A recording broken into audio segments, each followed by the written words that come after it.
Për më pak se një muaj, çmimet e naftës janë ngritur për më shumë se 40 cent në Kosovë.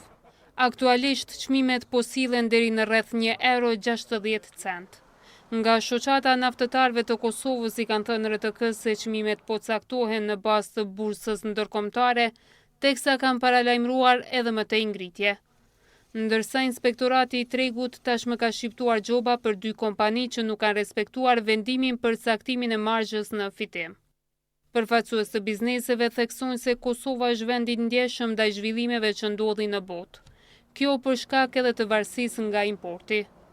Çdo luftë, çdo stat, përkesim i statës në botë dikon direkt edhe indirekt mund dikoj në vendin tonë. Na kemi pa edhe me rastin e Ukrainës, pavarësisht që raportet tona me Ukrainën kanë qenë tregtare shumë të vogla, domethënë ka qenë një shumë simbolike.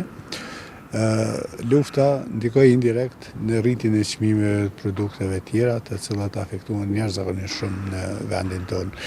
Sipas njohësve të ekonomisë, varësia nga importi dhe ngritja e çmimeve të derivateve mund të ndikojnë edhe në shtrenjtimin e produkteve tjera. Sigurisht që vendet që importojnë, siç është Kosova, janë me potencial edhe me rritje të çmimit, njëkohësisht edhe në varje nga situata që tashmë veç e kemi në arenë ndërkombëtare, për shembull luftrat e ndryshme, edhe menjëherë zinxhiri i furnizimit në Kosovë shtrejtohet dhe vështirësohet jetesa e qytetarëve të Republikës Kosovës.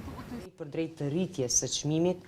Nga Ministria e Industrisë kanë potencuar se çmimet e derivateve janë ngritur edhe në bursën ndërkombëtare, andaj kjo është reflektuar edhe në Kosovë. Megjithatë, nga mend kanë theksuar se inspektorët janë duke i mbikëqyrur tregu në mënyrë që mos të ketë keqpërdorime. Për dallim nga Kosova, Maqedonia Veriut vazhdon të ketë çmimet më të ulta në rajon sa i përket derivateve të naftës.